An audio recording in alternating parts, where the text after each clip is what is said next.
Baik, salam sejahtera bagi kita semua.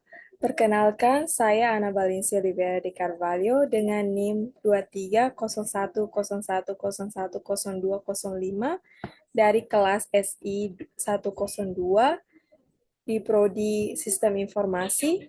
Pada video kali ini, saya akan mempresentasikan mengenai implementasi struktur data stack untuk memenuhi nilai UAS di mata kuliah Struktur Data dan Algoritma. Yang pertama, apa itu stack? Stack adalah struktur data di mana pemasukan dan penghapusan elemen dapat dilakukan pada suatu posisi, yaitu pada posisi akhir dari list atau top. Prinsip antrian dari stack ini adalah LIFO atau last in, first out. Stack bisa dianalogikan seperti tumpukan piring di mana piring yang terakhir yang diletakkan adalah piring yang pertama diambil. Operasi utama pada stack adalah push. Ini untuk menambahkan elemen, sedangkan operasi pop untuk menghapus elemen. Berikut ini adalah gambar ilustrasi dari operasi push dan pop. Penjelasan penggunaan operasi stack. Yang pertama, saya menggunakan fungsi create. Fungsi ini digunakan untuk mengalokasikan memori atau melakukan inisialisasi yang diperlukan, seperti yang saya tulis di dalam kode ini. Pertama, saya menuliskan include IOStream, lalu include vector, include limits, ini untuk numeric limits, lalu using namespace std. Kemudian untuk menulis struktur data stack, tipe datanya adalah struct, lalu stack, vektor integer data, integer top.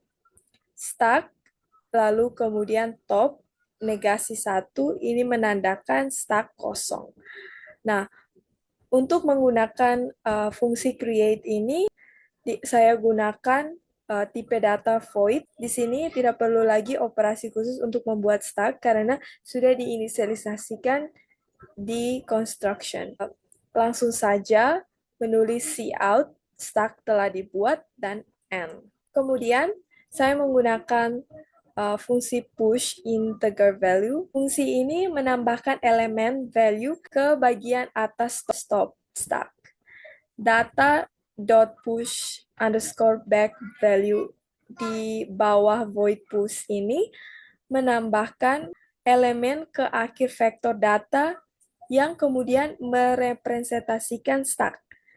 Stack tersebut saya menuliskan top plus plus untuk merepresentasikan value dari stack tersebut.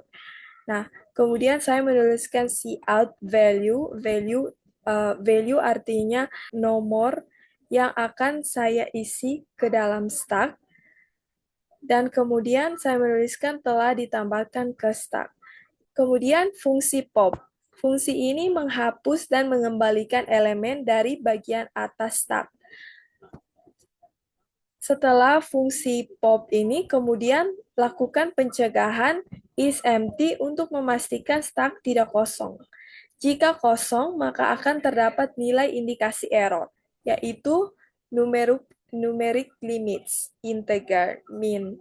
Namun, jika stack tidak kosong, elemen di posisi top diambil, kemudian data.pop_back menghapus elemen terakhir vectors.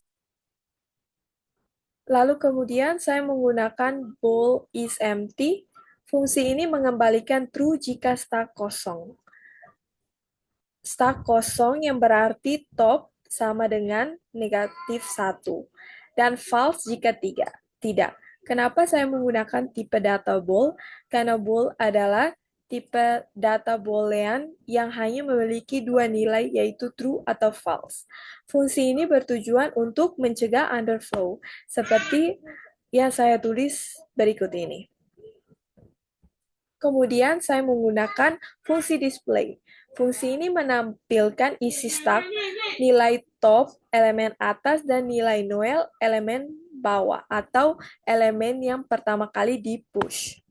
Fungsi ini akan memeriksa apakah stack dalam keadaan kosong. Jika tidak kosong, maka ia akan menampilkan elemen-elemen stack dari atas ke bawah, kemudian menampilkan nilai top dan Noel. Seperti yang saya tulis berikut ini, void display, lalu jika is empty, jika stack kosong, maka dia akan kembali dan akan menampilkan isi stack dari atas. Kemudian saya menuliskan for integer i sama dengan top, i lebih besar sama dengan 0, i min, ini akan menunjukkan isi stack dari atas. Lalu kemudian di dalam fungsi ini juga saya menuliskan cout data i yang akan menampilkan data atau isi dari dalam stack tersebut. Dan cout top yaitu elemen yang paling atas dan Noel elemen yang terakhir.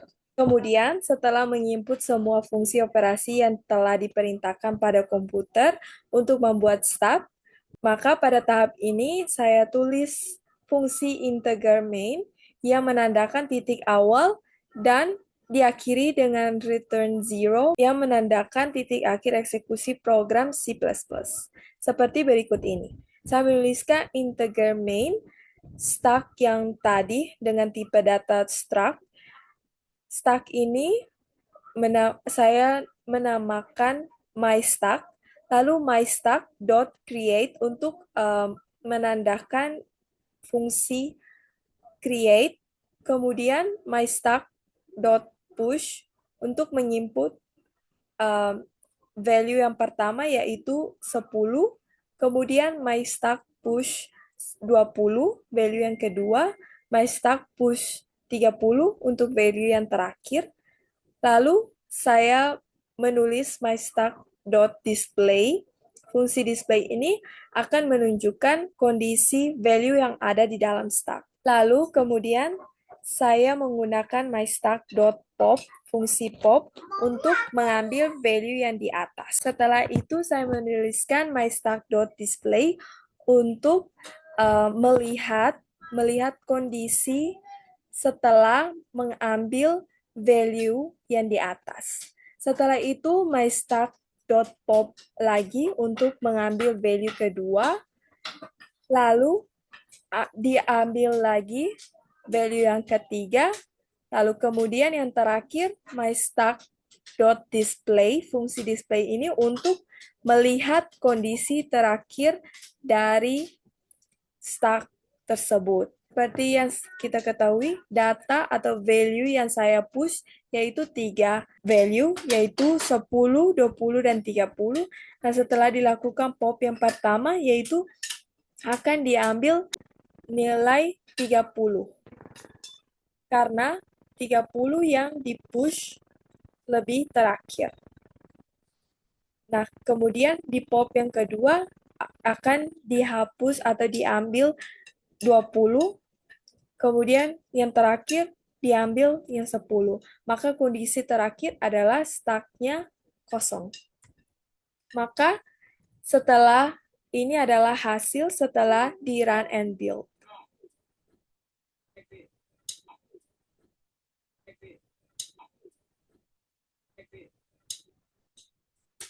Baik, kesimpulannya, walaupun stack sering digunakan untuk penyimpanan yang sementara, namun stack sangat penting dan serbaguna dalam banyak aspek pemrograman dan komputer.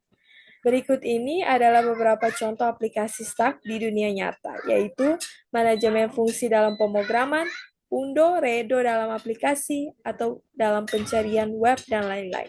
Intinya, stack merupakan struktur data yang sangat berguna. Dengan memahami konsep stack, akan sangat membantu kita memahami bagaimana banyak program dan aplikasi komputer bekerja. Baik, sekian presentasi yang dapat saya presentasikan pada kesempatan kali ini. Saya memohon maaf apabila ada salah kata. Saya akhiri, terima kasih banyak atas perhatian.